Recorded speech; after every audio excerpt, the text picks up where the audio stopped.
Welcome to the podcast designed to fuel your success in selling technology solutions.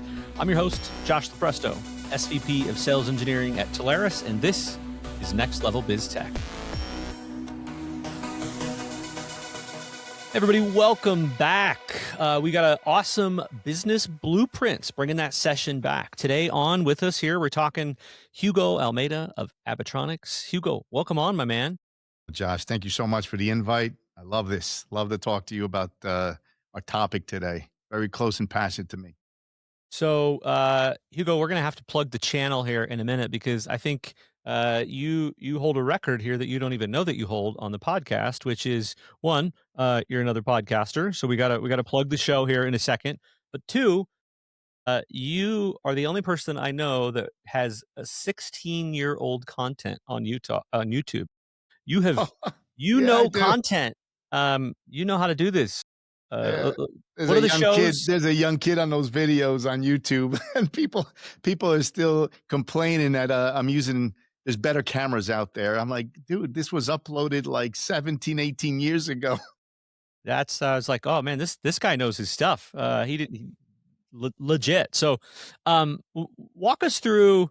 Just let's for anybody that let's give them a little bit of background on you, right? So, how did you get started in the business? What were the early days like? And then we'll kind of talk about who's Abitronics now, maybe some of the podcasts that you've got. Sure. So, I mean, I go way back. My career really kicked off probably in the early 90s. So I'm kind of aging myself, but I've always been an entrepreneur. And I think I probably get that from my father, right? I worked alongside of my father since I was like 5 years old. Ecuadorian kid, just constantly working with him and coming up with ideas of making money, for the family and stuff like that. So at a very young age, I had little businesses, to help pay bills. But I would say my real my first real international company, it kicked in 1994 with the Grupo ABI, or the ABI Group, which stood for Almeida Barragan International. That was my first international corporation. And within the ABI Group, I launched a lot of startups because I just love business, right? As an entrepreneur, you just have a passion for people and a passion for business. So whenever I met someone, and I did travel quite a bit in the 90s, all over Latin America, throughout the US and in Asia. So I would meet people, connect with them, and then next thing you know, they somehow wanted to do business together. So it was a kickstart to the ABI group of companies, and eventually creating a division strictly under the umbrella of technology, which I took ABI, which was my two last names, Almeida Barragan International, and I just added Tronics one day to make it sound electronical. That was just a division Love in it. 1998, and believe it or not, it it blew up, and it was a small hobby that just continued to grow year over year. And in 2002, it spun off into what today is known as Abitronics. Tomorrow is Valentine's Day, February the 14th, and tomorrow marks our 24th year in business. Woo, Yeah, congrats. so yeah, the early days were very different from what we have today. I mean, We have a. See, here we go. Never get to do sound effects enough on here. So I love it. I love it. Congrats. I love that. Yeah, I mean, it's funny because we're spoiled, right? We got technology at our fingertips, Josh. Think about it. Your cell phone, Google, you name it, you have it at your fingertips. Back when we were starting the business, you had a copper line at the house or at your home office, wherever that may be. So you had a telephone line. If you were lucky, you had a fax line. And our internet back then was Thomas Register. It was like a book of green encyclopedias. So when I would receive a fax from an international customer, whatever it was, I would look it up. I find all the companies that either distributed or manufactured it. And then I started making phone calls. And Mm. that's how deals were done in the Mhm. early days. I love it. I Obviously, mean, we talk about this a lot. I mean, I know we're going to flash forward to all the advancements, and the topic of today is this survival strategy that you've had. We talked a lot about changing markets, but it's about not forgetting the basics too. I mean, yes, I could text you. Yes, I can this whatever, but I feel like voice is still one of the most powerful mediums. you're right. I agree with you. I think one of the most important things, and historically, at least in my career, has been when we're face to face. You know, there's a an atmosphere that's created around the conversation and you feel it, you know? There's nothing like being in front of a customer or in front of a human face to face having an open discussion, you know?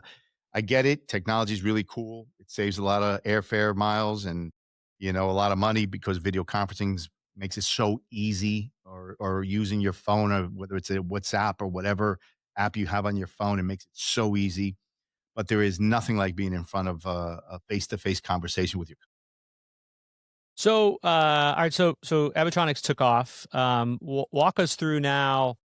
What do you do today? Who do you serve? What are you known for? What makes you different? Those kind of things. Sure. So in the early days, we were a global distributor. That's what we started. So procurement. We have sold probably now to over 43 countries, 6 different continents. Always technology, right? We supplied a lot of major service operators throughout Latin America. So the thing is, Latin America today really buys direct in whether it's Europe, whether it's Asia. So not so much through our US channels. So it's changed. The global game has really, really changed for us. But we still have that pillar where we began procurement and we procure quite a bit now for the government of New York City. We are certified by the government, Port Authority, New York State, New Jersey, Massachusetts. So, you know, we do bid on quite a bit of projects, and we do supply quite a bit of hardware in the tech sector for the governments. The second really pillar today that we still have and we've had for many years is professional services. You know, we have a small team of technicians. I mean, we're all technical here, and we all get our hands dirty at one point or another. We can design out, you know, wireless technology throughout a building. We can design out surveillance throughout the outside of a campus or inside of a facility. You know, we can build out AV rooms. I mean, we do all of the Port Authority rooms in New York City and or the New Jersey area, and we maintain those. So procurement, professional services has always been the core of where we came from. But our third pillar, which is kind of where I spend most of my time, Josh, today is technology advisory. And I'll tell you, I love that area. I love it because Abitronics was never a VAR. If you remember a lot of the old telco companies, you know, there was a lot of guys that spun off into their own value added reseller where they resold maybe a PBX or some hardware and then they maintained it. We were never that company. We supplied a lot of the VARs, all of the connectivity materials. But the into technology advisory, I love it because you're not really selling anymore. You're having conversations, and I enjoy that part. You know, you sit down, you converse with the owners of a company or IT manager or CISOs or CTOs, and you know, you discuss, you know, how they secure the environment, how do they collaborate, what softwares do they use, how do they communicate. You know, in every conversation, because there's no pressure on anybody, there's always a necessity, and that is where we shine as Abitronics. We really bring that value of the expertise in certain areas of their business. Once you listen, once you understand what their needs are, you know, you bring like 2 or 3 solutions to the table. So it's wonderful. I enjoy it, and obviously, it's like the new norm of what used to be, I would say, an old school bar, right? Yeah. So it's an industry where, you know, it's growing for us. I enjoy it. Well, my entire team loves what they do, and, yeah, it's going great. Love it. Love it. It's funny. There's been all these parallel channels from a distribution perspective, right? You've got the Ingram Micros, these guys that are the disties, the Ingram Micro, the TD Synixes, the Arrows. Then you had your VARs, your SIs. You had all these different channels, and then you had this TSD thing that nobody knows about, right? And here we are, many, many, many years later, and it feels like it's all kind of converged, and it feels like this really is the modern distribution channel. So it feels like, we've been saying like, "Hey guys, we're here. This is real. The wall You're goes right. down." And so I love, you brought up a good point earlier of, we're gonna chalk these up. If I had a little like ding sound every time you do a golden nugget here, we talked about voice medium, obviously being a key, the face to face connection. I think it's just so easy to escape that. Like, it's not the easy button to go out of your way to get in person, but it is the most effective buttons, right? So big call outs there. walk me walk me through then. Okay, you talked about 24 years, right? I'm thinking this Yeah. 24 years of staying power, right? You don't get by for 24 years if you suck. So, It's, I guess you could, but that's not your case. So, you've gone through so many different market cycles. When you and I were catching up, we were talking about the different market cycles. So, in those 24 years, what's the biggest lessons that you've learned about staying alive long enough to just keep winning? yeah, that's a let me tell you, that's a great question. But I guess if I were to summarize everything and every change and every wave that has hit us, and again, not only hit us around, like whether it was economies, whether it was tragedies, whether it was different economies globally that affected us directly. It's also technology, the different waves of technology. So first and foremost, I think as an entrepreneur running any company, I think you really need to stay nimble and the flexibility of. And again, we're a small company, so we're able to readjust and realign very quickly. The bigger you get, the harder that becomes. We all saw that during COVID, right? So I think staying nimble and being extremely flexible is huge. The other thing I'd say I'd really learned in these 24 years is to listen. Now, everybody might be nodding their head and saying, "Yeah, of course, right? It's obvious." But I mean, not only listening to customers, employees, the people around you, but listening to what's happening in the industries, listening to the trends, and listening to what's around the corner. You really need to be in tune to be successful. You need to be in tune with what is happening around you. So listening is a key component to the success. And finally, it's something I always say, Josh, and when I give talks, I always say, and this has kind of been my whole life, and it's I think it's important for many owners, entrepreneurs, and tech people out there is you got to learn to get comfortable being uncomfortable. And what do I mean? You got to push yourself outside of those little limits where we're feeling really comfortable. You have to, because that is where the magic really happens, Josh.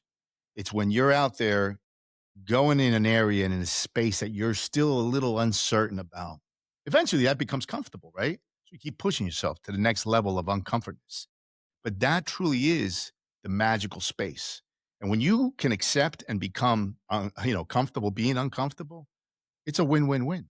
So those Yeah. are I would say those are like my 3 components of any change that may happen, and it's gotten us through 24 years of constant maneuvering. Yeah.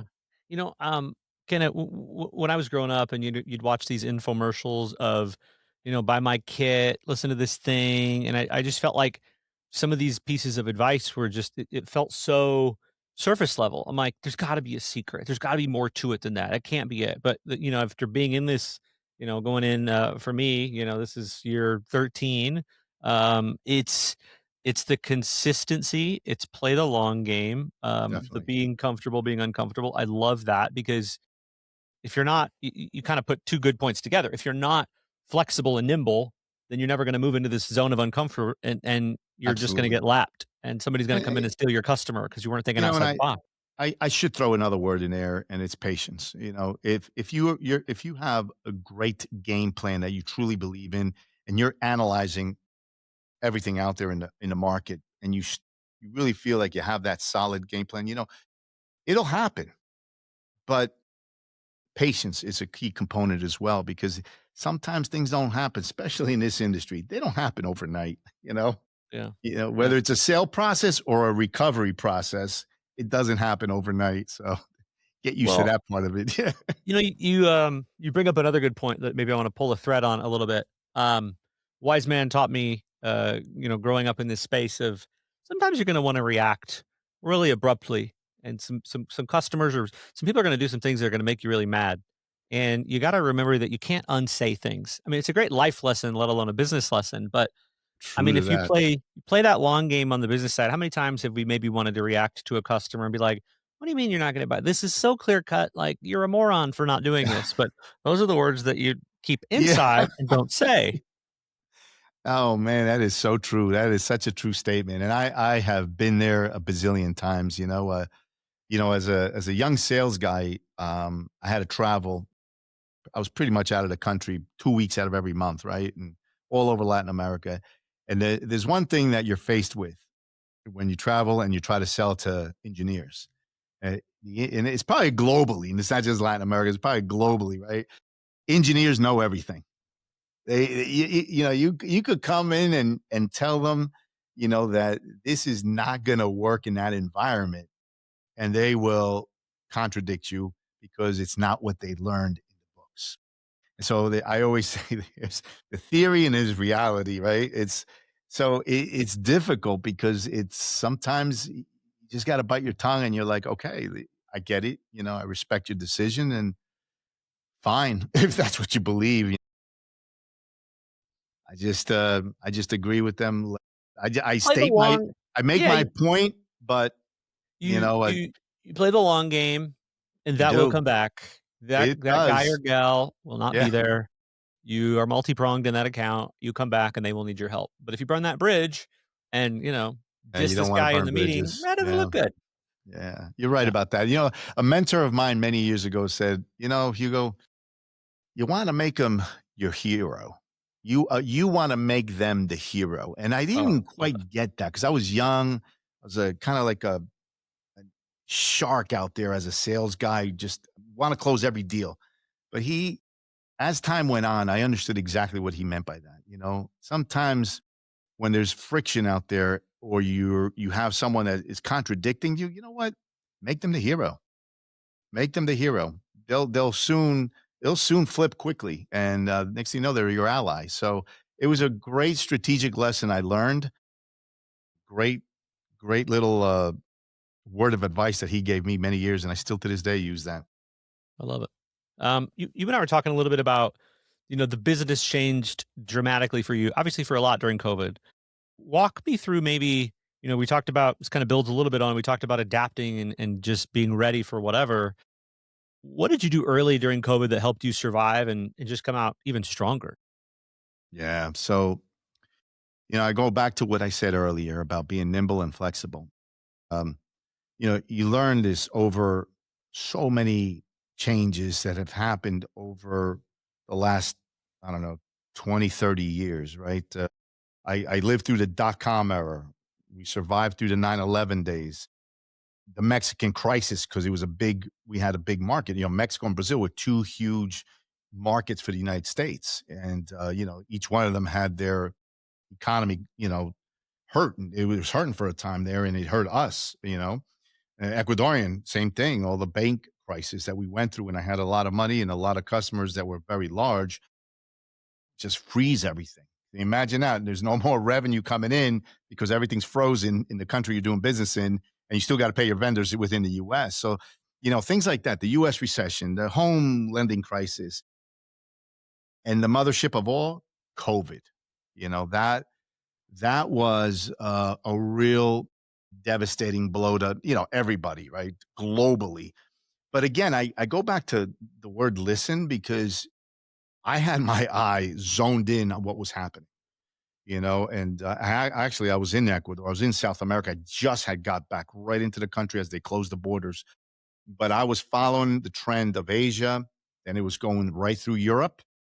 And I was like, it's a matter of time before it happens here. But it happened so quickly that when it hit the US, it hit the Americas. So imagine running an operation where we were always diversified internationally as well as domestically. And all of a sudden, every market you do business with shuts down. So what do you do? And as an owner of a company, I was back in my office by myself. All the employees are home at this point, and I'm just like, Lord, here's another curveball you're throwing at me, and not just me, but everybody that owns a company. And I'll never forget this, Josh, and I have it here on our board. No one's allowed to ever erase that, and someday I will frame it. I sat back, and I'm I'm a positive individual, and I always thrive on finding that opportunity within whatever may happen. Because with every problem, there is absolutely always a solution. It's just figuring that stuff Yeah. out. And you got to be clear minded and you got to think things through, but they're there. The answers are there.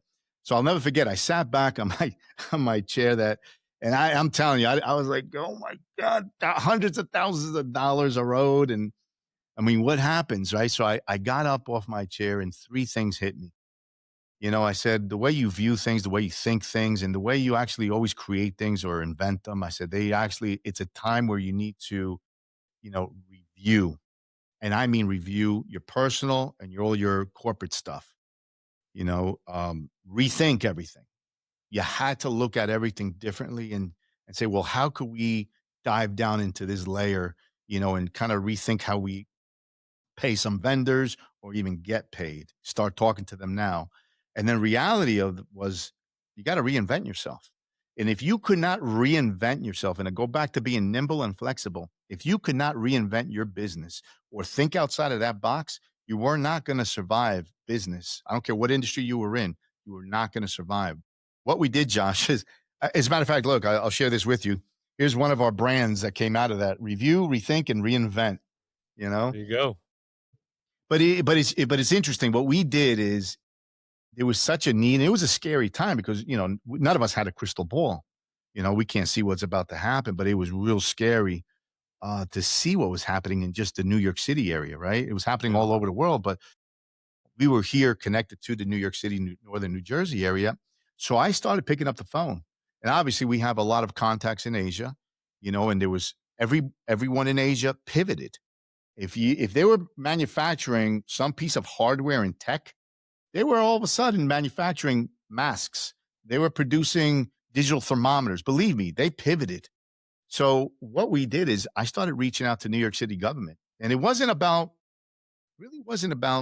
making money. It was more about helping and having the resources that you can actually help. And believe it or not, in a month and a half, we did more than our annual revenue the year before in a month and a half. But it wasn't about the revenue. It was about really helping. I mean, I had, no kidding. I sold 35,000 camouflage bandanas to a hospital because the doctors had no masks and they still Yeah. were in front of patients. So we pivoted. Now I knew this wasn't a long-term Yeah. gig. This was very short term, but we were able to help thousands of people in New York City. And we did receive a little award, which to me it meant the world to me because we Yeah. did play an important role and we did good, for Yeah. as many people as we could possibly help during those short 2.5, 3 months of real Yeah. chaos. And you would hear it in the voices of the people calling you. I mean, New York City government calling my house at, 9:30 at night and their voices is crackling. Yeah. Again, we didn't know it was gonna happen in a month, but thank goodness things recovered and here we are today. It pulled us through and as things got better, we started realigning everything because the business world did change. From that point forward, it's never the way things were educated on how an entrepreneur does business. Throw that book away because it was completely revised during Yeah. COVID. Yeah. I mean, I love that story. I love the example. It's awesome. I didn't know that. Um, is you and it builds obviously on this idea of just when you think you've seen everything, you haven't, and the universe has just taught us this. Just buckle up, buddy. Just be ready, right? So this idea of resilience, and how do I, as an entrepreneur, how do I take risk? How do I take calculated risk? But how do I, de-risk the business? On the, Yeah, how do you balance these two things? yeah. It's It's you know, wild. yeah, it was crazy. It's definitely was crazy times, but I'm glad we're through it, and I pray that we never see something like that ever again. It was all horrible. How as you kind of reflect back on that, right? So think about, okay, massive lessons learned there, huge fundamental shift for you and a lot of others. How did that season kind of change you? Did you manage people different after that? Do you manage cash flow different after that? Do you manage customer relationship? Like what clearly a piece of you changed, piece in everybody changed that season. Yeah, What changed for you, and kind of how you carry that forward? yeah, that's a pretty awesome question, Josh. But the way I probably changed and the way I went about looking at things afterwards was probably I definitely was a lot more patient. I obviously we learned a valuable lesson, right? We learned how wonderful health and life is. And within 3 weeks, it could change, you know?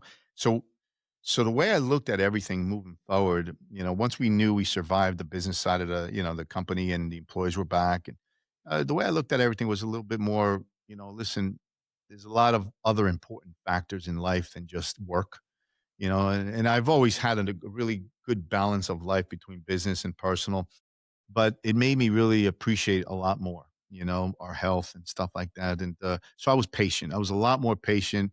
I became a much better listener. I always talk about that, but I did. I became a better listener because I think it's important. I love to hear the ideas that my employees have. Listen, you don't as an entrepreneur, you don't know everything, and that's just reality.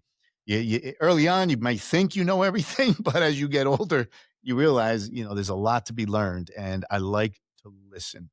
And you'll always learn that about me. That when I'm a one-on-one conversation, I enjoy conversation. I enjoy talking about business, technology, and just life lessons in general, but I love to listen. I'll always listen to what you have to say. I'll think it, I'll process it, and then I'll respond. The other thing is I today move extremely strategic, like because I think I listen, I'm patient.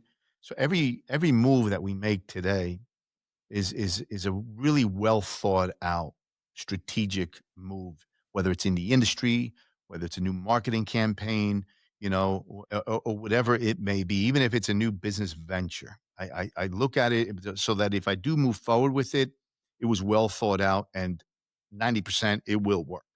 And finally, absolutely, I surround myself with success.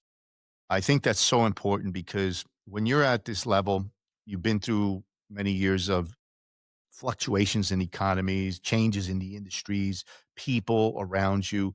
You want to surround yourself with positive influences. I think that's incredibly important because you become what you're surrounded by. And in such a fast-paced environment that you and I work in, you need to be around those type of people to be successful. So I would say those are probably the 4 key components that I saw the change in me. Probably a lot more. If you ask my wife, I'm sure there's a longer list. That's fair. There's always got to be a list. Yeah. Okay, so thinking about this as we think about technology, right? Look, we bucketize technology. We always, if you look at the little plug to the Talaris solution map, if you think about, we got UC collaboration, we got security, we got cloud, we got network, we got all these different things. A lot. You've seen a lot of changes in these, and you and I were talking a little bit in, I know you know a lot about collaboration. We can talk about collaboration. We can talk about any of the tech stacks, but I think these probably general principles will apply. Um, what are what are 2 or 3 changes, that actually made you modify the way that you were selling, delivering, leading, having customer conversations, things like that?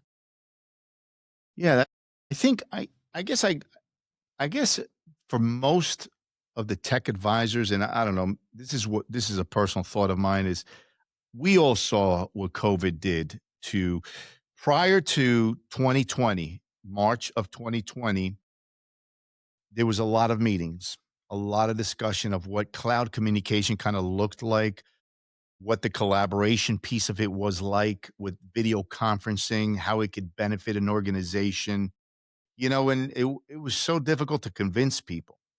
Um, After May of 2020, you didn't have to sell that solution anymore. It sold itself, right?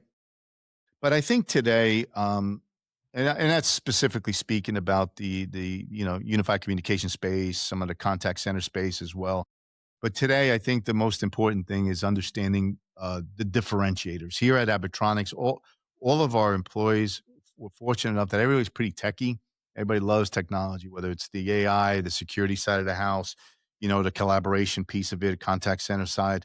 But it's we really pride ourselves on understanding all the technology because some people will say, yeah, but it's all the same. But it's funny because yet all are not the same. So it's important as a technology advisor to understand the differentiators, right? Between companies A, B, and C. They all claim to do very similar stuff, but it's how they do it. And the other thing in the industry that I mean, this is just something that I guess was instilled in me back in the 90s when corporations like your Bell Labs, even Lucent Technologies, they took a big portion of the profits and they reinvested into research and development. I was a big fan of those years. And I enjoy when I have conversations with CXOs from these, service providers, and I find out that they're reinvesting profits into R&D, whether it's AI, whether it's the next trend that may be around the corner, it won't be happening for another 2, 3 years. I like that. And those are companies that I love to align ourselves with because they have a vision. They're not chasing the pack, they're trying to lead that pack. And I think that's incredibly important as a tech advisor to understand.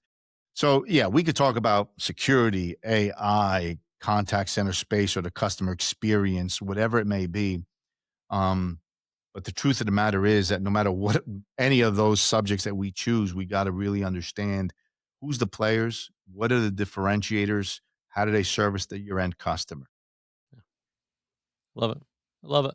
Um, well, I guess we're at the final thought here. So, let's say you're coming up on the anniversary here. If you could go back and give Hugo of 24 years ago one piece of advice throughout this journey, now that you know what you know and you've put yourself in the uncomfortable places that you've built this business, what would you tell yourself? Oh man. um, well, I would definitely say, listen, Hugo, learn patience early on. Learn to listen. I know I mentioned that several times today, but listening was a component of mine that it was hard growing up and, you know, difficult for someone else to tell you what you should be doing. So it's critical. It's a critical component for your success is to be a better listener. I think something I would definitely remind myself or tell myself in my early years is surround yourself with great mentors. Now, for whatever reason, I mean, my father was my biggest mentor, but I lost him early on. I never had I never had those mentors. There was no LinkedIn. There wasn't these big meetings that you would host in New York City where you could find people in your industry and say, you know what, if you don't mind, I'm a young guy. I would love to be under your wing. It was a little different, but I would say surround yourself with mentors, good mentors. And the last component, which I learned a little bit later in my career, was truly think about partnering. We don't know everything and nor do we have every solution that's out there. But sometimes there's companies out there that have the same culture as your corporation and they could possibly make phenomenal partners, which allows you to tackle much larger projects. It does come down to a trust factor, right? So you have to be real smart about that. But though I would say, listen, patience, surround yourself with great mentors, Hugo. And then finally, don't be afraid to partner with great companies. I love it. Look, Awesome Solaris. advice. Hey, hey, we'll help you. Yeah, I We love it. Hey, we you guys are we, great. I love it. we I'm love I'm that. very happy, you Oh, know? appreciate it. Um, so let's remind everybody. We talked about this. We were talking about content in the beginning. You've got your own podcast. You've got your own channel. How do people find it? Sure. So during COVID, we launched a couple podcasts, and the first one was really the T20eworld.com. You could find it on the web. It's on every major podcasting channel out there. But kind of went dormant for a little bit there, but it was the 2020 entrepreneur world because everything since then changed. So I was a big fan of, getting information out to the younger generations, right? Educating them on business, entrepreneurship, and truly life lessons. But the second podcast that we just kicked in this year is techfluencertalk.com. You can follow us on that. We just started recording again this year. And what that brings is technology leaders where we discuss the latest and greatest trends. But you know what we do? We keep it light, we keep it simple so that everyone that's listening can truly understand it. We don't get crazy on the engineering side, but we really touch upon all the key components so that everyone that's listening understands that technology. So yeah, definitely. And follow us on YouTube, Abitronics. It's easy. And we're out there. Please don't comment on the videos from 17, 18, 19 years ago. I loved it. Hey, the engineer in me, I was like, I could see why this got so many views. I mean, you got nearly 1,000,000 views on some of these things. I'm Yeah, like, yeah, nobody yeah. knew how to put these cables together. Nobody knew how to do Yeah, but coax. I mean, it's amazing. It's amazing. It just amazes me how some of those videos just went wild, and because there's so many technicians globally that need to understand how to compress a coax, a compression connector over a coax cable. Listen, internet, a voice, data, everything was riding on that coax cable. So believe me, I did quite a bit of traveling and education to a lot of technicians across Latin America in the 90s and early 2000s. But yeah, some of those videos, as outdated as I think they are, they're still the most watched. Believe it or not. relevant. Yeah, still relevant. You got to give the people what they want. I love it. Hugo, awesome, man. I appreciate you coming on. Thanks for Oh, this doing was this. great. We appreciate the partnership and thanks for all you're doing, man. Josh, thank you so much. A pleasure to be on your podcast. Thank you. All right. Well, everybody, that wraps us up for today. Just a reminder, this is dropping every Wednesday, Spotify, Apple Music, wherever you're coming to us from. The title of today has been Business Blueprints, the Survival Strategy for Changing Markets. I'm your host, Josh Lepresto, SVP of Sales Engineering at Teleris, Hugo Almeida, Abitronics. Until next time, thanks, everybody. Thank you. Next Level BizTech has been a production of Teleris Studio 19. Please visit Teleris.com for more information.